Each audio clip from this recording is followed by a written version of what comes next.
Justice for Nikita.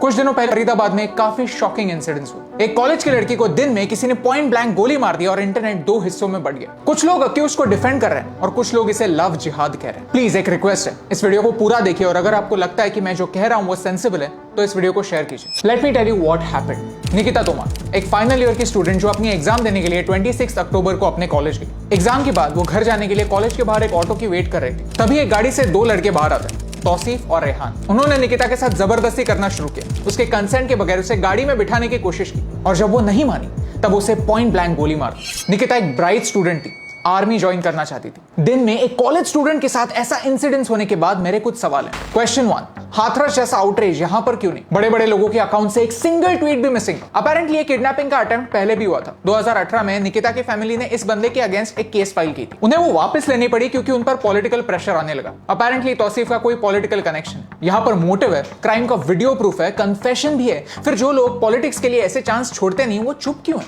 आधे scared? गलत को गलत कहने में प्रॉब्लम क्या है? प्रॉब्लम पॉलिटिक्स है या रिलीजन? क्वेश्चन 2, रिपोर्टिंग इतनी बायस्ड क्यों? एग्जांपल के लिए एक ही न्यूज पोर्टल के दो अलग अलग रिपोर्ट्स लेते हैं। पहला रिपोर्ट है 2018 का, जहां पर एक हिंदू फैमिली ने अपने घर की लड़की के एक मुस्लिम फ्रेंड को मार दिया। हेडलाइन देखिए, फोकस रिलीजन पे, और ये रिपोर्ट कम्युनलिज्म के सेक्शन में पब्लिश होता है। और फिर 2020 के इस आर्टिकल को देखते हैं जहां एविडेंस क्लियर है, वहां से रिलीजन को कंप्लीटली निकाल दिया गया और इस रिपोर्ट को विमेन्स सेक्शन में डाल दिया।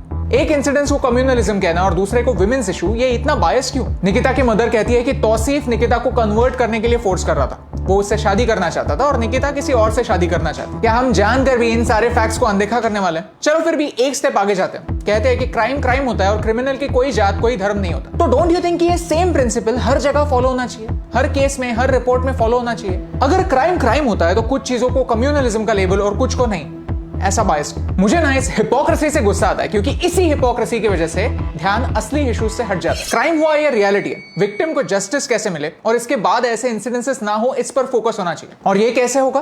क्वेश्चन 3, ये गन आई कहां से? आपने मिर्जापुर सीरीज देखी होगी जहां पर हमारे लीड कैरेक्टर्स कट्टा यानी देसी गन का बिजनेस करते हैं। काफी रिसर्च के बाद हमें पता चला कि जैसे मिर्जापुर में दिखाया है वैसे ही एक कार्टेल मेवाट में भी है। मेवाट जो फरीदाबाद से सिर्फ 2 घंटे दूर है। पुलिस कहती है कि यहाँ ऐसे 10 गांव हैं जहां पर गैंग्स स्पेयर पार्ट से देसी पिस्तौल से लेकर असॉल्ट राइफल्स तक वेपन्स प्रोड्यूस करते हैं। तौसीफ ने जिस गन को फायर किया वो एक अनलाइसेंस गन थी और पुलिस ने कुछ ही दिन पहले जिसने वो सप्लाई की थी उसे पकड़ा। क्या हम इस सारे सिचुएशन का फायदा एक ब्लेम गेम शुरू करने के बजाय गन कार्टेल को बस्ट करने के लिए कर सकते हैं? जब तक ऐसे अनलाइसेंस गन का एक मार्केट चलता रहेगा तब तक उस एरिया में कोई भी सेफ नहीं रहेगा। इन दी एंड मुझे एक बात कन्फेस करनी है, ये वीडियो बनाने से पहले मैंने 10 बार सोचा क्योंकि अक्यूज्ड एक मुस्लिम। इस पूरे वीडियो का फोकस क्राइम पे है, लेकिन फिर भी इस वीडियो के बाद मुझे लोग इस्लामोफोबिक कहने वाले। यही तो प्रॉब्लम है, हम पॉलिटिकली करेक्ट होने में इतने बिजी है कि समाज में जो एक्चुअली रॉन्ग हो रहा है उसे पॉइंट आउट करने से ही डर रहे हैं। लेकिन फिर भी हमने ये वीडियो बनाया है क्योंकि ये वीडियो इंपॉर्टेंट है। ये हर कम्युनिटी को एक्सेप्ट करना ही होगा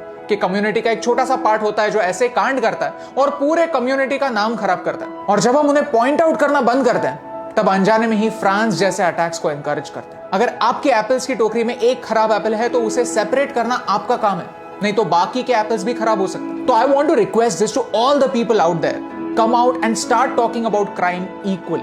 क्योंकि अगर अक्यूज का रिलीजन ये डिसाइड करेगा कि एक लोकल क्राइम नेशनल स्पॉटलाइट में आता है या नहीं, तो इससे बड़ी ट्रेजेडी नहीं हुई। ऐसा कहते हैं कि never waste a good crisis, क्योंकि क्राइसिस के टाइम पर ही असली प्रॉब्लम सामने आता है। तौसीफ के पास गन आई कैसे? उसे वो दिन में चलाने की हिम्मत मिली कैसे? और पॉलिटिकल प्रेशर की वजह से एक होनहार लड़की की जान गई कैसे? ऐसे सवाल हम सबको पूछने की जरूरत है, क्योंकि जब हम सही सवाल पूछना स्टार्ट करते हैं तब सही जवाब ढूंढने की तरफ एक स्टेप उठाते हैं। If you think what I just said makes sense, तो प्लीज इस वीडियो को शेयर कीजिए, क्योंकि ये मैसेज ज्यादा से ज्यादा लोगों तक पहुंचने की जरूरत है। क्योंकि एक के करने से क्या फर्क पड़ता है, लेकिन एक एक के करने से बहुत फर्क पड़ता है। और इन दोनों लाइंस में सिर्फ एक का फर्क है, and that's the reason why फर्क पड़ता है।